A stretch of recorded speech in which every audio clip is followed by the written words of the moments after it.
Thanks everyone for joining us. This is Reba Nance, and I'm the Director of Law Practice Management and Risk Management for the Colorado Bar Association, and it's my pleasure to welcome you to today's Tech Tuesday. Our presenter today is Leah Peebles.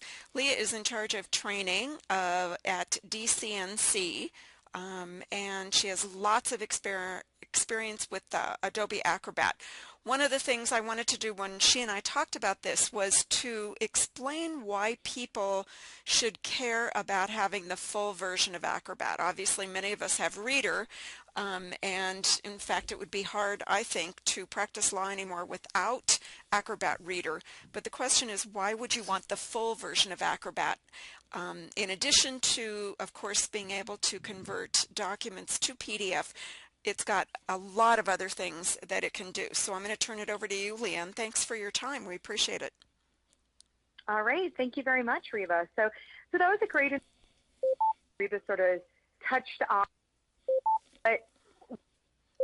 in the sense that there is some features of Adobe Acrobat that you aren't going to be able to use in Reader. So I'm getting a pretty serious background feedback. I don't know if there's any. Yeah. Leah, is your phone turned off? I'm sorry? Is your phone turned off? So no, I'm only called in on the phone. Okay. Trying to think of others. If anybody, should I try to mute? If other folks. The conference is now in presentation mode. Okay, the Leah. The conference is now in conversation mode. Leah, are you there? I am. Oh, jeez. Okay. All right. So I can hear while I'm talking, and I can hear lots of sort of repetitive beeping. Yeah, those are unfortunately people coming and going. And I apologize to folks on the phone. I'm definitely going to junk join.me next time. This just isn't working. So my sincere apologies. Okay. The only other thing I can think is somebody may have called in and also included they're calling in and they're doing it via internet. I don't hear the reverberation as much as I did, Leah. Do you, or is it okay? Is it better? I can. Yeah, it's a little bit better. I can't hear myself as much now, but yeah, I think it's usually if someone has just the speakers on their laptop on, sometimes that can do it rather than listening to it through a headset versus calling in. But it does sound better now, so we'll sort of move along with that and Great. See how it goes here. Okay. Thank you. There's a lot in Adobe Acrobat that you don't get in Reader, and a lot of people don't understand why you would want something a little bit more robust in Reader. You know, Reader is designed for the most part just for creating PDFs. Now, I think a lot of people, when they create PDFs, they do so just to create a sort of finalized Word document, and that they don't really care about much else when it comes to the functionality. So there are some things about Acrobat that are a little bit more in depth than that, and we're going to go over some of those today, including some Outlook integration features. So we're going to talk about sort of, for starters, we're going to talk about the tools and comments feature that you get in Acrobat, as well as some personalization options, and then some of the sort of choices that you have for sharing a document in Adobe Acrobat and how you can sort of get reviews from other people on a PDF document. Now, there's several reasons that you would want to do this in Acrobat rather than doing this just with a Word document. One of which being is that it's very possible that you could receive documents from other people that are in PDF, and so that's just what you're working with, is that you're working with a PDF. You don't have the Word version of the document, so you need to work with that. There's also some other benefits to it. Because a PDF in general will maintain less metadata than a Word document, so sometimes it can be helpful to have less metadata associated with your document, although we will go over how to scrub metadata once you have done some work in a PDF document, and also just to have sort of a nice sort of print-ready document to work with when you're sort of collaborating with others on this document. So to start, we're going to go through the tools that you have available to you in here. So If we go into Tools, we have quite a few choices. The Pages option is really in some ways sort of a navigational feature, and it allows you to sort of reorganize your PDF. You can actually sort of put together a PDF with other PDF documents rather than just solely using it as sort of a finalized document that you created from Word. So you can go in here and choose to replace or extract pages. These options will allow you to, just as it sounds, you can actually take out a page and then keep it as its own PDF. So perhaps if you had some sort of document that maybe there was a manual or a quick guide at the end, and you just wanted that page to keep as its own PDF, you could choose to extract that document. You can also down here choose to insert pages from files, meaning that all that. Oh, I'm sorry. Did you say something, Reba? No. Sorry. Oh, no? Okay. All right. Nope. No problem. So you can choose to insert from a file down here, meaning that you'll be able to select another document and then choose some pages from that document to insert into this one. I downloaded that. You also have this. You got that little. Sorry, is there a question? You know, folks, unfortunately with Join.me, we can't mute it, so we hear somebody talking to someone else in their office. So if I could ask you, please, to cut out all extraneous noise in the background, that would be awesome. Thank you. Oh, it sounds like some people are having problem accessing sound.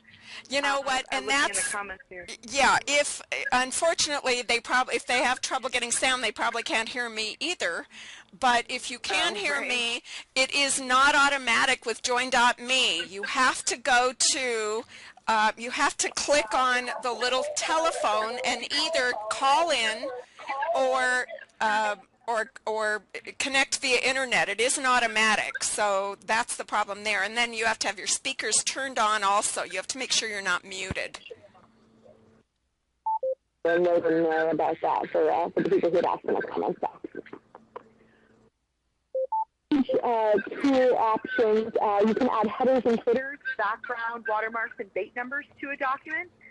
So you can sort of choose to go in here and even make changes to the document after it's already been finalized in Word. So those are all other options. We're going to talk a little more about those in a moment. In terms of content, you can also choose to add bookmarks or attach files to PDF documents.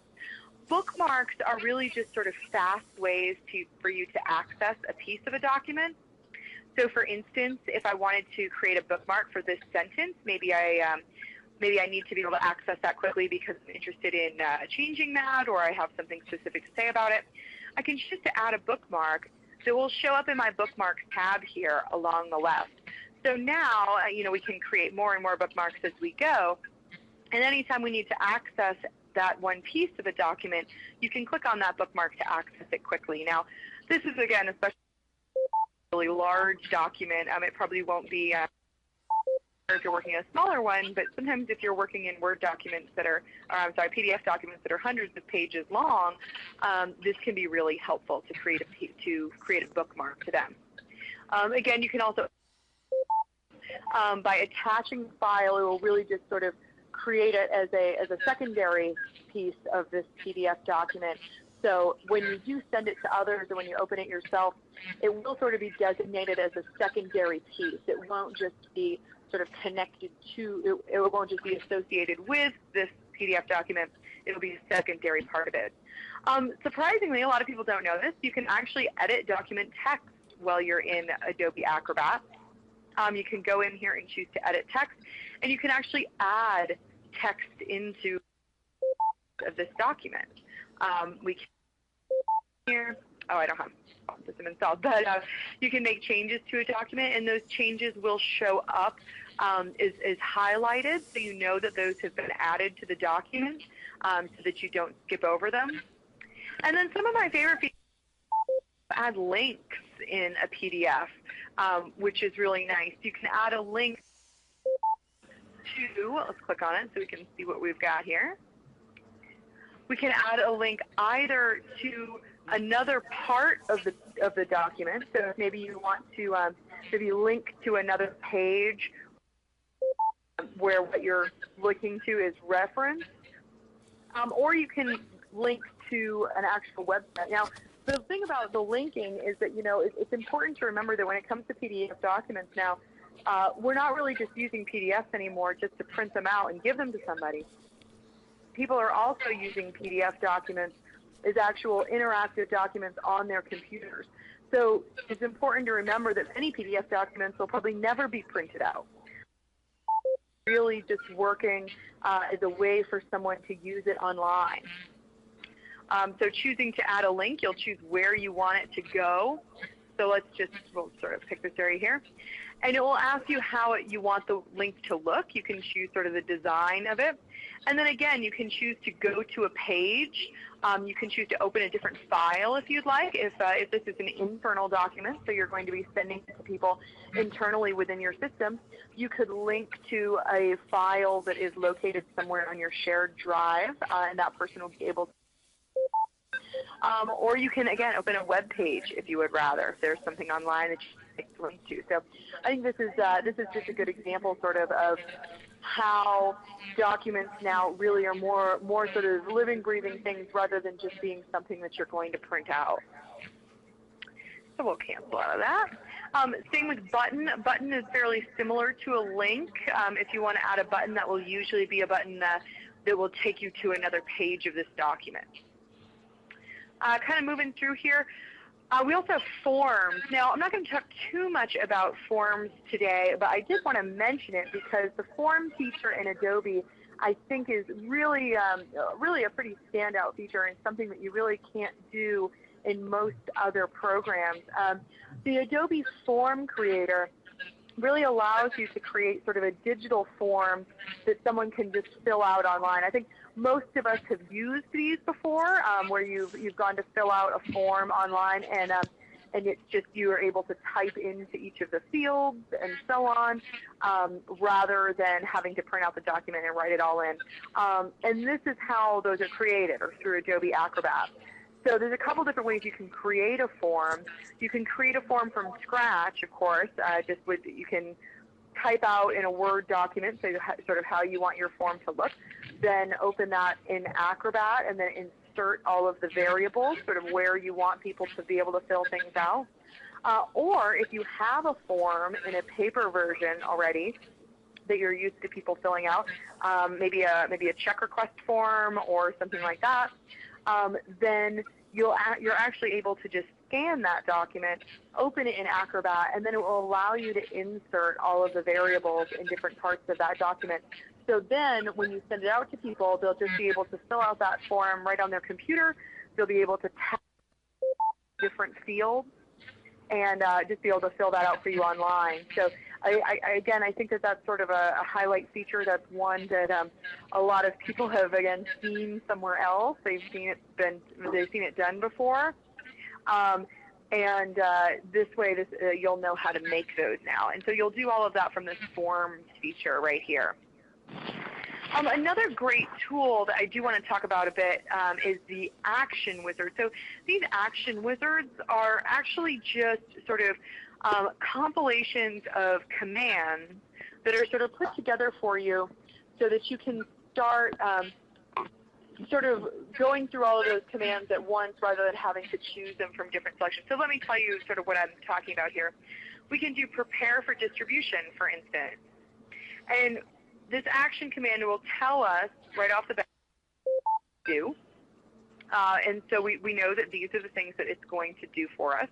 So we'll hit next and move along. So now, because we're preparing this for distribution, so the idea is that we are completing this document, we are finishing it up, so we probably want to make sure that our headers and footers are correct. Again, you can add headers and footers and watermarks and things like that in an Adobe Acrobat document, which of course is a little different than how we're used to doing it just in Word or just opening PDFs in Reader. So here is where you would add all of your headers and footers. So let's go ahead and just put one in here real quick. We're just going to say PDA training, like so. Call it 1, and move through, and we'll say Tech Tuesdays. to our document. And we'll hit next.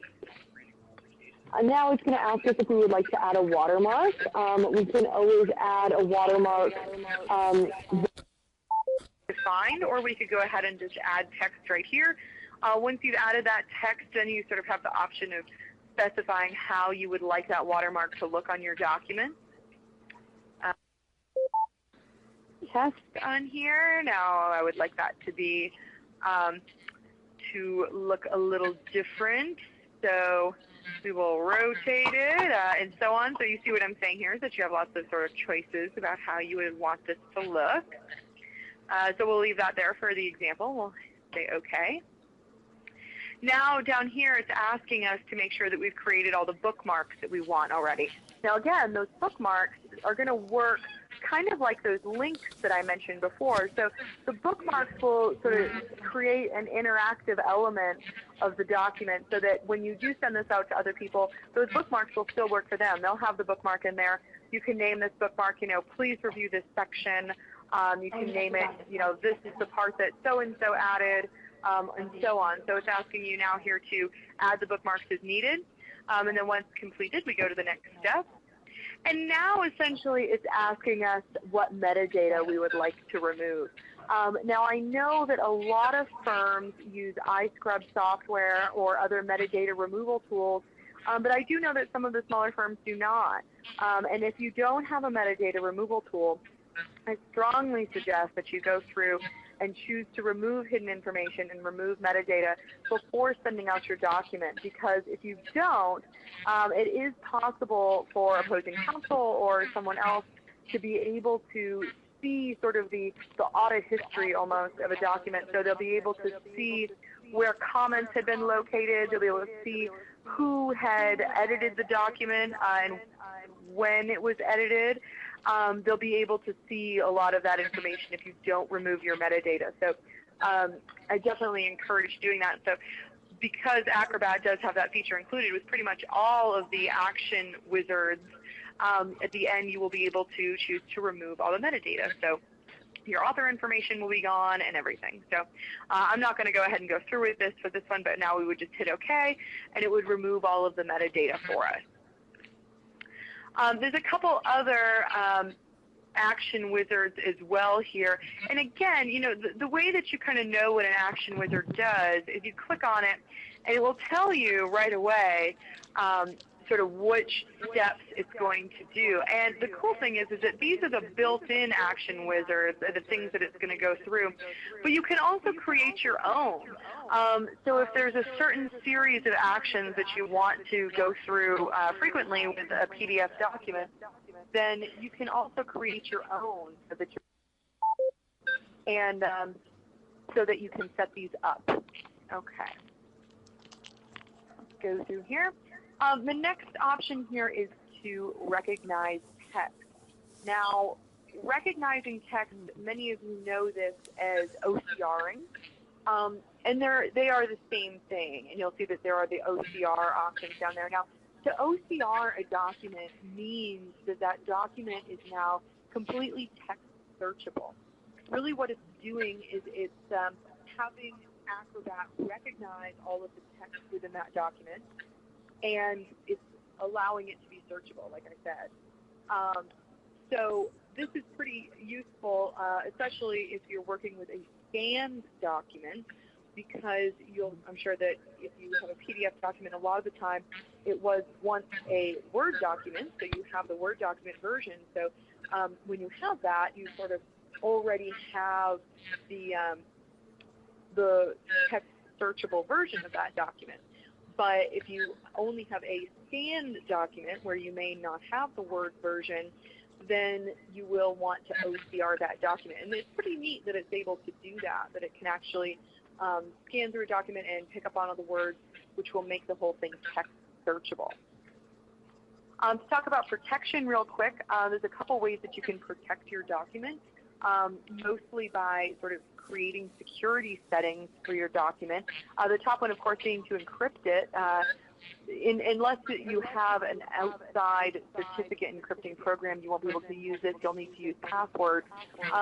But when it comes to encrypting with a password, I like to sort of give a little bit of a cautionary tale here, because encrypting with a password can obviously be very useful, especially if you're working with something that is very, very sensitive that you don't want other people to be able to access.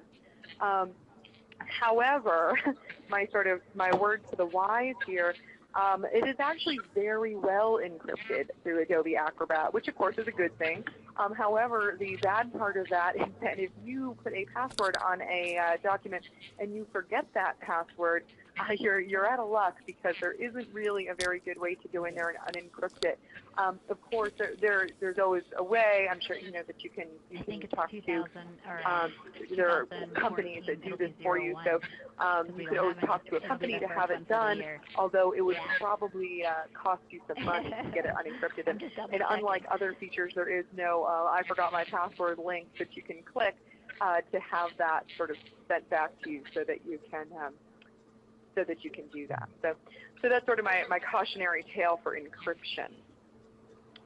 As far as signing and certifying, there are several different services that you can sign up for to create digital signatures for documents that are legally sort of legal signatures, and those are sort of external features that you would need to look into. But also in protection is where you find these this sort of hidden information removal options here. You can remove hidden information, or you can fully sanitize a document. If you look at the sanitation here, sanitizing a document really removes absolutely everything. It will remove your author information, so whoever you send it to would not even be able to see who the author of this document was. And again, in a legal setting, if you're not already using some sort of metadata scrubber, I would strongly suggest using this. So let's talk about the document collaboration features here in Comment mostly. So in Comment, you have a couple choices here for annotations. You have your sort of, I think this is probably the most popular, you have your sort of a little bubble there that you can put in a comment and sort of reference something in here. Maybe you have a comment about that particular part of the document or so on. That's how you'll enter an annotation. And then you'll see these will just be little sort of almost sticky notes here that someone can click on and then see your comments and then close. You also have the option here of strike-through and underlining text. If you highlight something here and choose the strike-through, you'll see you get the red strike-through there. Now, keep in mind that while I'm doing this, you'll see down here in the comments list all of the changes that I am making, along with my first initial and last name. So any sort of comments that you add into a document will be associated with your author. Drawing markups, again, you can get pretty specific in here. You can sort of add really kind of funky features in here if you so choose. I think some of those are probably for aesthetic reasons, to be able to add those little bubbles like that, but who knows? So you're able to put those in there as well. And then there's also an option here for how you can request reviews from other people. You obviously could always just sort of email someone a PDF document and ask for their reviews, but if you use the features within Acrobat, the real difference is that you'll be able to track your reviews and sort of monitor them. So you can see the reviews that you have sent, and you can see any review that you have joined, meaning that someone else has sent to you. So it's kind of nice to be able to use this tracker here, because again, you can really sort of organize it a little bit more and be able to sort of see where you are with things. So that's sort of the benefit of using these features here. Now, to do that, you're going to choose to send it out as an email review. So I'm going to need to save this document first. So if we send it for an email review, first it's going to ask me to sort of set up my identity here, like it says. So I'm going to put this in here. All right. Okay. And now it's going to ask me sort of a series of questions here. You know, how do we want this to be named? What document do we want? We want it to be this one. And then we're going to invite people to review. So I'm going to go through my address book here, or I can always just type in here too to enter people's email addresses. And once I've done that, I'll actually put myself in here as one. And choose next. And then you'll get a sort of preview here of what this is going to look like. So we'll send this invitation. And then when I'm in my tracked reviews, okay, so this is just a confirmation here telling me it's been sent. Okay. So if I go into my tracked reviews here, you'll see that I have sent a document here, and it tells me who I sent it to, and so on. So it's sort of a good way to be able to sort of sort through all of the review requests that you have sent out to people. We can go into my email real quick here so that we can see what that message looks like. So we'll let that open here. We'll give that a minute to just sort of update here. So that's sort of how you would send that out to people for review, which again, once they receive it, then they'll have all these features here, sort of adding annotations to it. You also even, I keep meaning to play around with this, but I haven't done it yet. You also have the option of recording audio in here. If you have a microphone or a headset with a microphone, you can actually sort of make little recordings of your comments for different pieces of the document rather than just typing them in.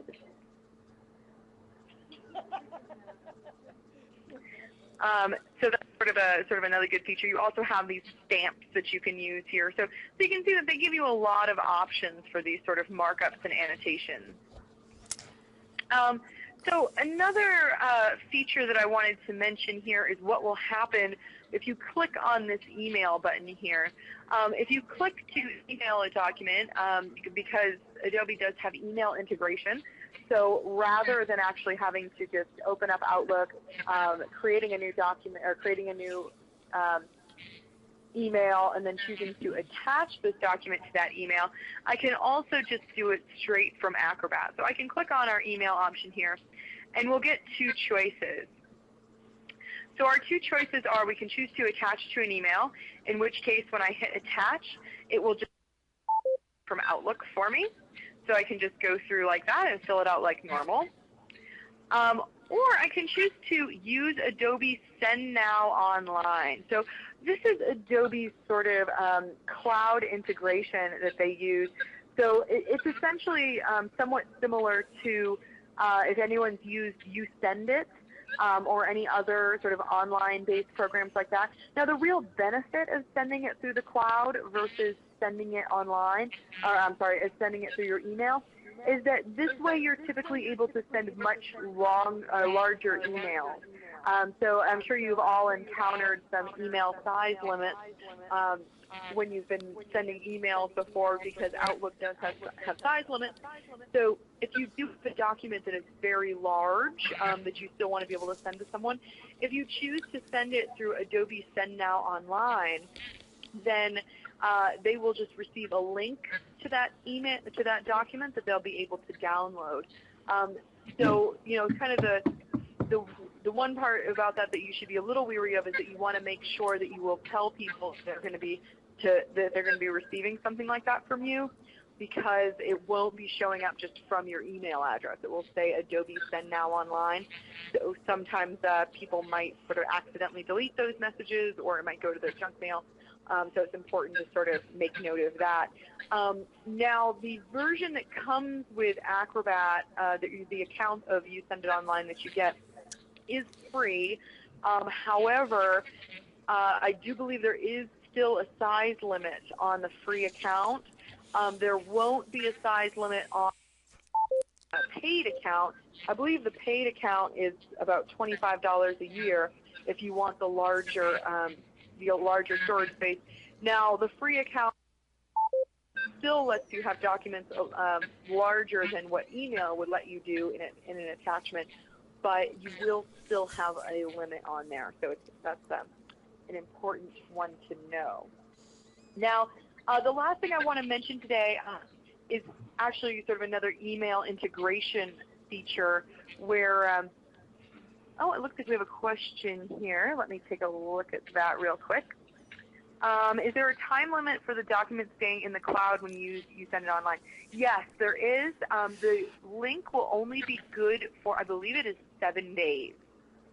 So you'll only have 7 days. So if that person does not download the attachment by the 7-day mark, then you will have to send it to them again. So yes, it only exists there for 7 days.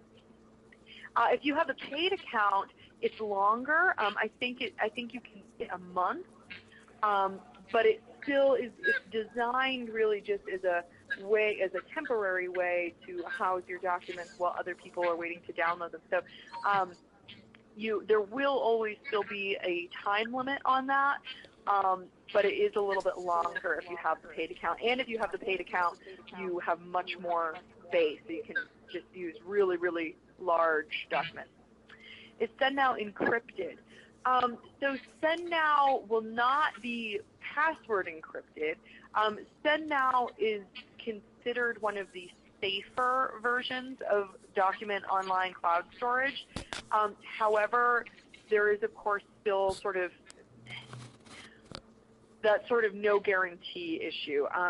That's something that I think, especially in the legal community, has been sort of debated a lot lately about sort of cloud computing and whether or not it's really considered safe and so on. And I think that's one of those ones that people would have to read their terms of service and sort of decide for themselves, because I know that's still sort of a debate in the legal community about storing things online.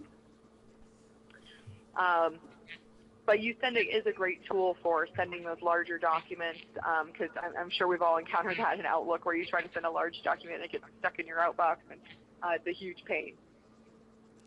So the other Outlook integration feature that I wanted to mention was to create a PDF batch of a series of documents.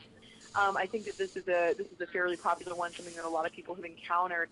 I will not be able to do it in my email for you today, unfortunately, because of how I'm logged in. But I did want to sort of show you a link to an article that has this explained a little bit. So when you create an email package, what you can actually do, you can sort of right-click on one of the folders in your Outlook, and this is once you have Adobe Acrobat installed, and you'll be able to right-click on it and choose to convert to Adobe PDF. So once you've decided to do that, then you can create what we call this email package here. So you'll have a package of PDFs, and all of the emails that are in that folder will be PDFs. So this is nice for several reasons. One, it can be really handy just to have everything in PDF format like that rather than having it in the message format. But also because it can be a really good way to kind of clean out your email a little bit. If you've got a lot of email in there, you need to archive some things, you need to delete some things, you can create a PDF package of all of those emails. So they will no longer be message files, meaning they won't actually be, you won't be able to use them in the way that you use an email message, but you will have a PDF of the email, which can also be really helpful for some people. So I will actually, this is just a bar association link. So let me paste this. Okay. So I just sent out the link to how to access this page right here. And this is Reba with the CBA. I also gave that as one of my tips that's on our website. If you go to cobar.org/LPM, on the left-hand side it will say archived tips, and it will be there as well. It was a video of how to do this. One thing I would mention is that if you've done that and you create a portfolio, what's really cool about it is you can still add more messages to that. So in other words, you don't have to worry about waiting till the end of the representation and then thinking, oh my gosh, now I've got 3 more emails that go with that file. But I've already created the PDF. So the nice thing is when you then, right-click on that, it will say add, or it will say append to an existing PDF. So don't worry about you know, making sure that you have absolutely everything at the time that you can at the time you convert it to a portfolio. Right, that's a very good point. You don't actually need to have it be complete. You can always you can always choose to add things to it again later. So yeah, that's a good point. Well, okay. Leah, was there anything else you wanted to cover? Oh, you know, did you mention bait stamping? Bait stamping is going to be under Tools, and it is in Content. No, hold on. Bates numbering is under Pages, and you can add Bates numbering here. So that's, you'll go to Pages, Edit Page Design, and then choose to add Bates numbering. Okay. And you'll choose to add files here and do it that way. Well, I want to thank, we're out of town, I want to thank Leah, and I want to sincerely apologize for the tech problems. We always try and be good stewards of members' money and go with the cheap option of join.me, but I'll tell you what, it just isn't working for a large group like this. So next month, watch for the next Tech Tuesdays. We are going to go to webinar, which will make this a whole lot easier, and hopefully we won't have the problems that we've had today.